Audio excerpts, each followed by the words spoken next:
महाराजांनी केलं आणि त्यानंतर मराठ्यांनी संपूर्ण भारतामध्ये त्या ठिकाणी आपली संस्कृती जिवंत ठेवण्याकरता परकीय आक्रमकांच्या विरुद्ध लढाई केली।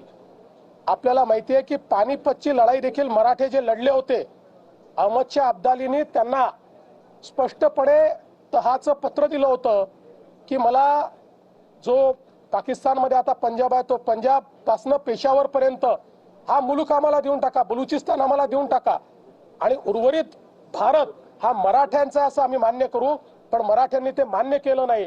मराठे तोही मुलूक अखंड भारत वाचवण्याकरता त्या ठिकाणी पानिपतच्या लढाईला गेले होते। त्यामुळे हा मराठ्यांचा इतिहास आहे आणि आजही देशाच्या जीडीपी मध्ये सर्वात जास्त कॉन्ट्रीब्युशन देणारा आमचा महाराष्ट्र आहे। त्यामुळे मला असं वाटतं की महाराष्ट्र आणि मराठी माणसाचं कॉन्ट्रीब्युशन या देशाच्या इतिहासामध्ये आणि या देशाच्या वर्तमानामध्ये कोणीच नाकारू शकत नाही आणि जर कोणी नाकारत असेल तर ते अत्यंत चुकीचं आहे।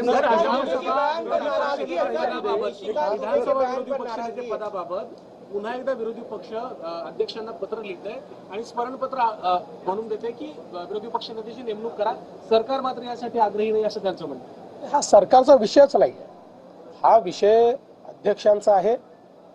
ते अध्यक्षांना पत्र लिहितील, अध्यक्ष जे नियमात आहे ते करतील। त्यामुळे यात सरकार येतं कुठे? सरकारचा काही संबंध नाही याच्याशी। हा मुद्दा माननीय अध्यक्ष महोदय आणि ते जे